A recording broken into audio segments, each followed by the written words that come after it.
Hello, good morning, Ram Ram, नमस्कार सबको। आशा करती हूँ आप सब स्वस्थ होंगे और हम भी ठीक हैं।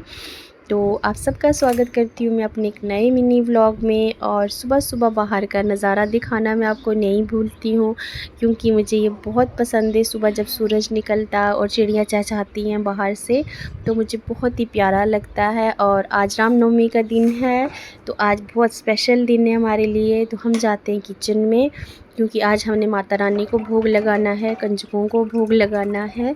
तो बहुत स्पेशल दिन है मेरे लिए, बहुत मुझे खुशी होती है।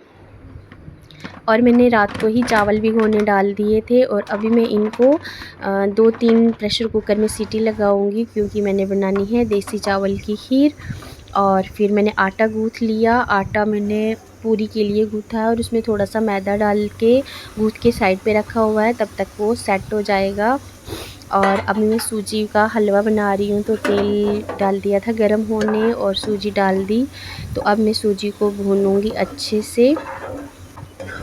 और साथ ही साथ मैंने क्या किया, बेटी को भेज दिया जो गंजके लानी हैं, तो उनके घर पे, क्योंकि 2-3 जो छोटी छोटी बच्चियां हैं तो रास्ते में कुत्ते होते हैं। मैंने कहा जाओ आप उनको खुद ही लेके आ जाओ, और तब तक मैं प्रसाद बनाती हूँ। तो मैंने इसमें डाल दिए ड्राई फ्रूट्स भी।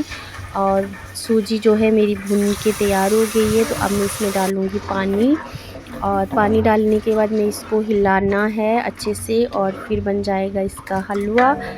तो हलवा मुझे पर्सनली बहुत पसंद है। किस किस को पसंद है कमेंट में बताएं।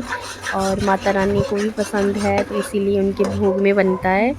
तो हलवा बन के तैयार हो गया है। और साथ ही साथ कुकर में मैंने जो चावल डाले हैं ना, वो भी तैयार हो गए, वो भी गल के। तो अब मैं इनको दूध में मिक्स कर दिया, और ड्राई फ्रूट्स भी डाल दिए जो जो थे। आप जो भी डालना चाहो, साथ ही साथ 2 इलायची डाल देती हूँ मैं, क्योंकि उससे बहुत अच्छी खुशबू आती है खीर में। अब मैं इसके बाद पूरी बनाऊँगी, तो क्योंकि फिर बच्चे भी आ जाएंगे। आजकल आज जो बच्चों का रहता है ना, तो एक घर दूसरे घर, आज इनको बिल्कुल कंजकों को फुर्सत नहीं होती है। तो इसीलिए मैंने सुबह सुबह जल्दी की है कि मैं पहले ले आऊँ, फिर बाद में जहाँ जाएं बेचारी। आज इनका दिन है, और ये भी खुशी खुशी तैयार होके आई हैं। तो मैंने इनके पाँव धो लिए अच्छे से। और मैं मन ही मन सोच रही थी कि माता रानी कभी ना कभी मुझे दर्शन दे दे, किसी कंजक के रूप में ही आकर। और जब तक मैं खाना डाल रही थी, तो बेटी इनकी वीडियो बना रही थी, से हाय। तो सभी हाय बोल रहे थे, इनको पता हमारी वीडियो बन रही है। तो सभी कंजकों को मैंने खाना दिया, और इसके बाद ये चली गई घर। तो उसके बाद हमने क्या किया, जो हरियाली हमने लगाई थी इस साल माता रानी की, तो उसको बहाने जा रहे हैं हम पुलडोडा। और हम इसी ऑटो में जाएंगे, और वापस भी इसी में ही आएंगे।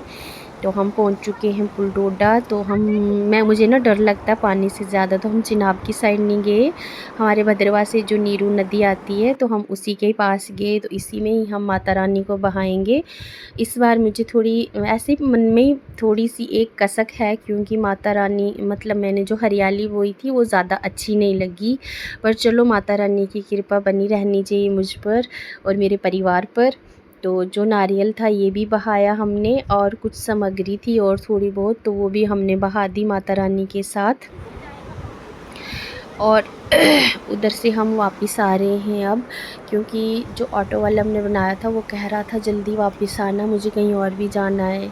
अब इनका अपना दिन होता है, क्या ही कर सकते हैं। तो हम जल्दी जल्दी आ गए वापस टोडा के लिए ऊपर। तो ये देखिए, ये जो पार वाली साइड है ना, यहाँ गए थे हम बहाने। ये जो दिख रहा आपको पुराना पुल डोडा, तो यहाँ हमने बहाए थी माता रानी के जो हरियाली थी। तो आज की वीडियो में बस इतना।